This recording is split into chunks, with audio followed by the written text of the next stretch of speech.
times do they teach you about any of that stuff when you're in school, even in the universities? So the thing is, the Black history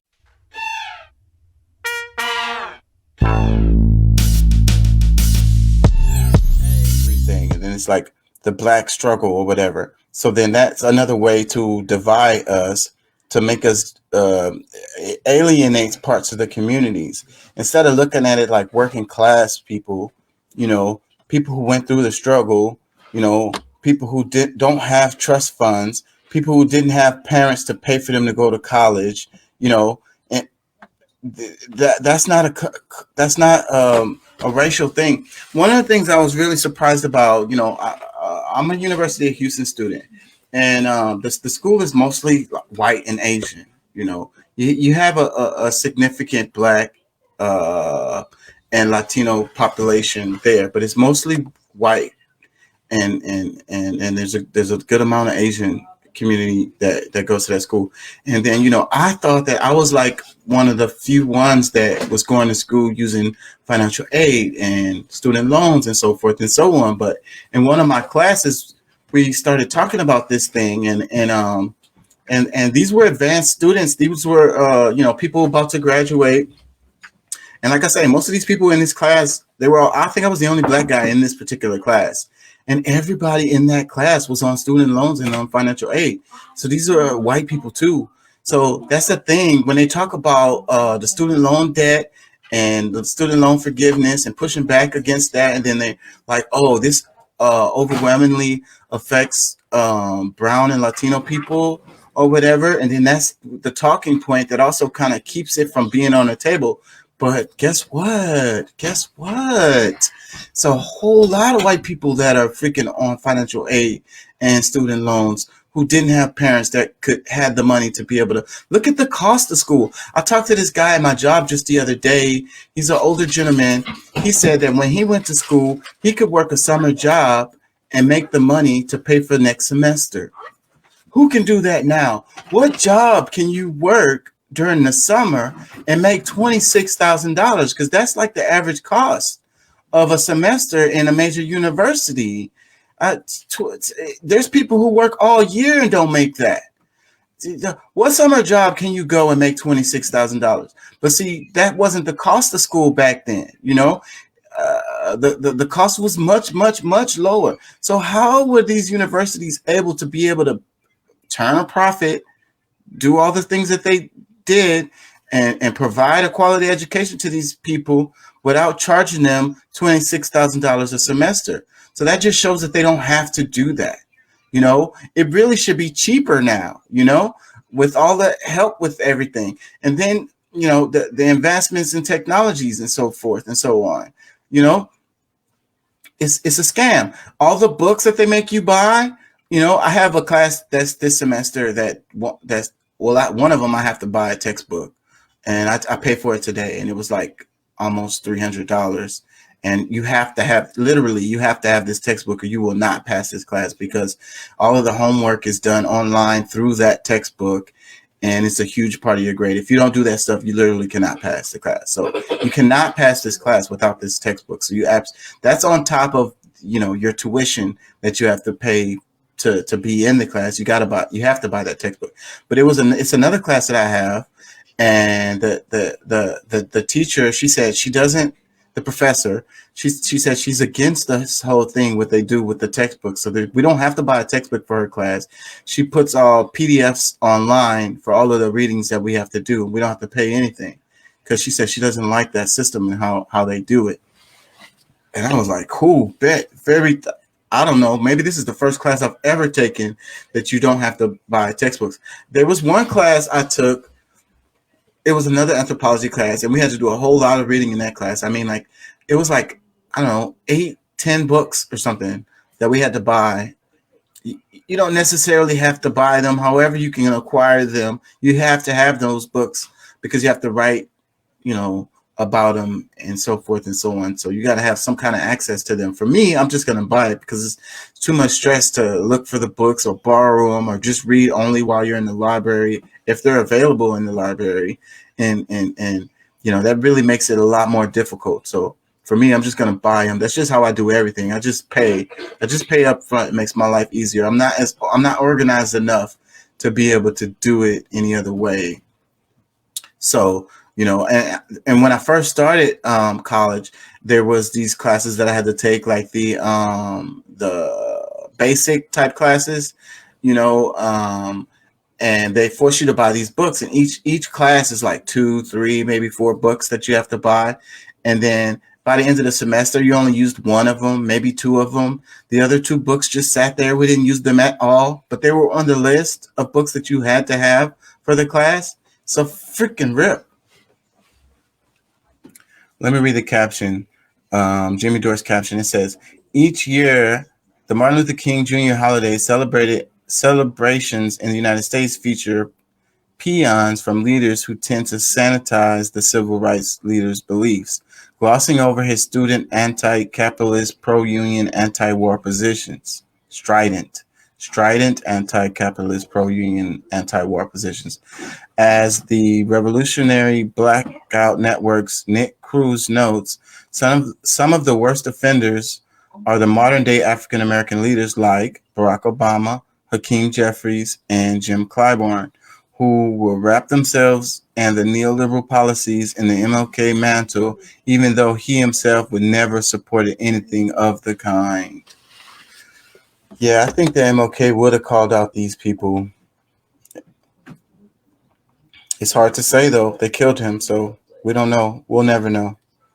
Let me read some comments underneath the video. It says, Nick, we have the same people sending military aid to Nazis in Ukraine, eulogizing Martin Luther King. Amen. Perfectly put, Nick. Another comment says, this is a holiday sponsored by the government that killed the guy the holiday is for. I'm telling you, man. And let me copy and paste this, because that's the point I was trying to make. And everybody is like, you're crazy or whatever. Or I don't know what they think, but it is what it is. Like all the information is out now. Like the government, the establishment had a lot to do with MLK's death, and then they're all like, they like him now because he's dead. He's no threat. He's no longer a threat. So let me read some more. It says, welcome back, Jimmy. The show is not the same without you. Another comment says, Nick and Jimmy, more sense in 10 minutes video than Biden has in the first 2 years of his term. Another comment says, it's a holiday for those who know little or nothing about MLK. Thanks for pointing out the rampant hypocrisy. Another comment, it says, Democrats will be bragging about the first transgender slave owner. So true, but sad. Great stuff as always. Thanks for the updates. Peace and love. So the comment before where it says, it's a holiday for those who know little or nothing about MLK. And they don't want you to know about MLK, actually. They just want you to know about the I Have a Dream speech, And it's like, racism is over, kumbaya, we can all hold hands and move in and walk into the sunset together, or whatever the hell. But if you really want to know about MLK, then you're going to have to do some digging. And I would say focus on those last years before he died, but there's more, they locked him up. How many times was he locked up? How many times did he go to jail? They didn't like this guy when he was alive. They gave him all kinds of hell, because he was actually pushing against the establishment. When you actually push against the establishment, they lock you up or they kill you. If you're upholding the establishment, then they make statues for you, and they make you the president and stuff. They give you Medal of Honor. They give you, Barack Obama got the what was it, the peace, the Nobel Peace Prize. Like, that's such craziness. Like, how are you going to give this guy the Nobel Peace Prize? What did he do to deserve that? At the same time, more wars, more drone strikes, more militarism, more money to the military industrial complex. Did Barack Obama bring any of those wars to an end? What peace did he bring?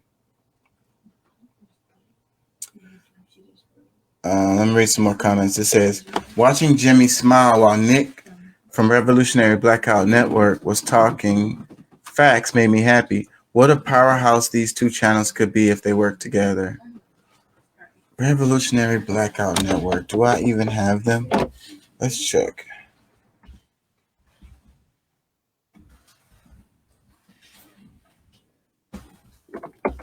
Blackout Network.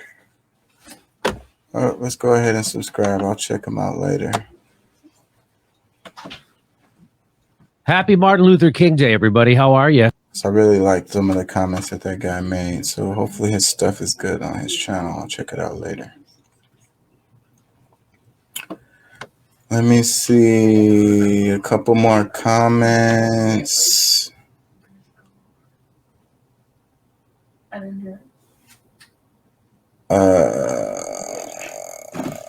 It says, this is why Jimmy is ahead of his time, the GOAT. This is why those others hate Jimmy, just like they did MLK when speaking truth to power.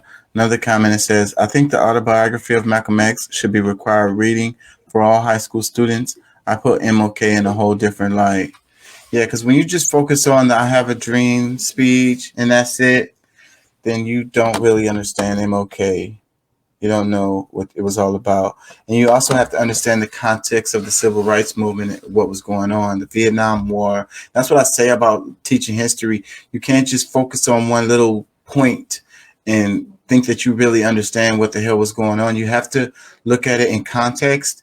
And to be able to look at it in context, you got to have that context. Therefore, you have to read about the other things that were going on that led up to this, what happened after, the other things that were happening simultaneously, who was the president at that time, who, different countries. And that's what I try to do here on this show is give you guys context so that you can expand your perspective. So you have to look at things all around the world. We got a couple clips where I'm going to go around the world too a bit here today. So again, let me read some more. It says, thank you for actually talking about things that are going to help the Black community. And thank you for speaking truth about the Obamas. Another comment. Glad to see you back, Jimmy. Jimmy hasn't been on the show. What's his name? Goodness gracious. I can't think of his name right now. He's been in for Jimmy for a while now. I still watch the show, and the skits are probably pretty much the same. Jimmy is funnier though, and then like his facial expressions really make the difference. But I think that the writing in the show be the same when it's, what is his name? Can't think of his name. And he's actually a good stand-in for Jimmy Dore.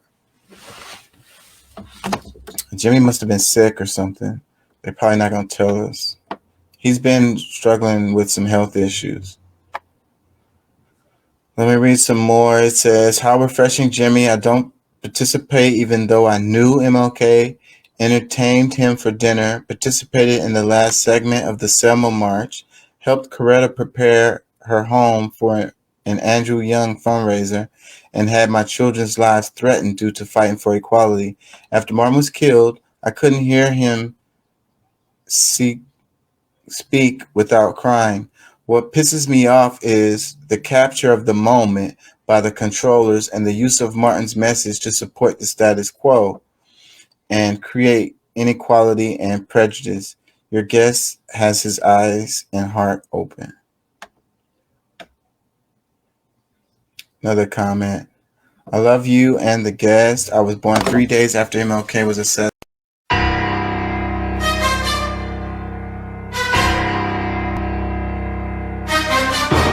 Back in 1968, and have read one of his biographies. It does my heart good that we are having this conversation.